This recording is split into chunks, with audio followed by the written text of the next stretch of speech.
versus Life the Bell in the Silence by Tre'vion Rivers. The bell had rung hours ago, but he was still in the ring. The mat beneath his knees was slick with sweat and shadow. His gloves hung at his sides, torn at the seams, leather peeling away like old skin. His breath should have been ragged, but it wasn't. His ribs should have burned, but they didn't. The pain. "It isn't there," he whispered, voice trembling as if he were afraid of the words themselves. "It doesn't hurt anymore." At first, he thought it was victory, that maybe after all these rounds, after all the blows and breaks and bruises, he had finally beaten it.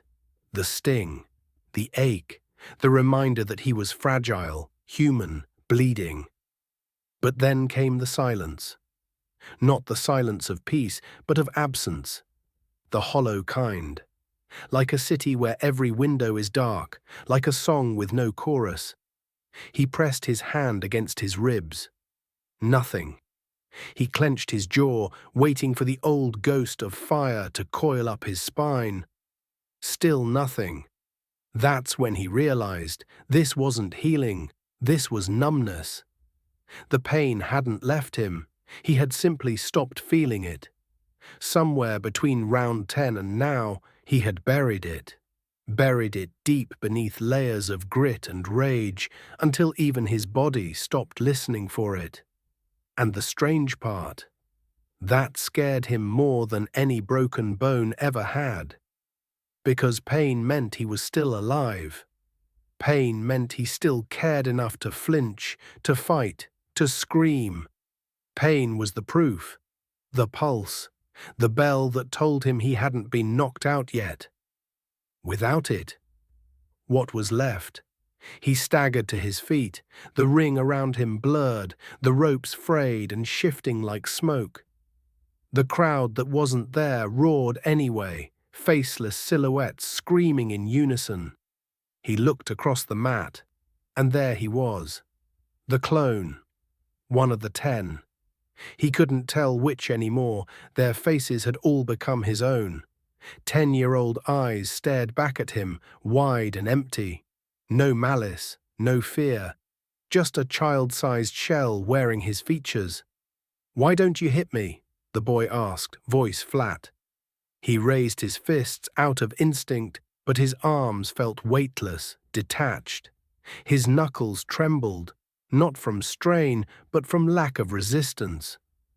There were nothing to push against, nothing to drive him forward.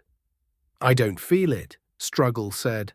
"Not the hurt, not the burn, nothing." The boy tilted his head. "Then maybe you've lost more than the fight." Those words cut deeper than any hook ever had. For a second, he wanted the pain back.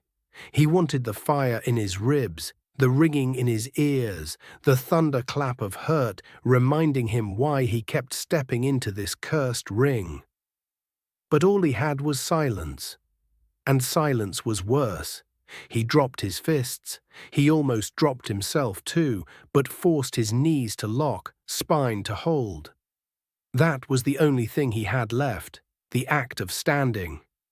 Maybe that was enough. Maybe numbness was just another round. Another mask life wore before revealing its next trick. If pain was proof of living, then numbness was proof of surviving.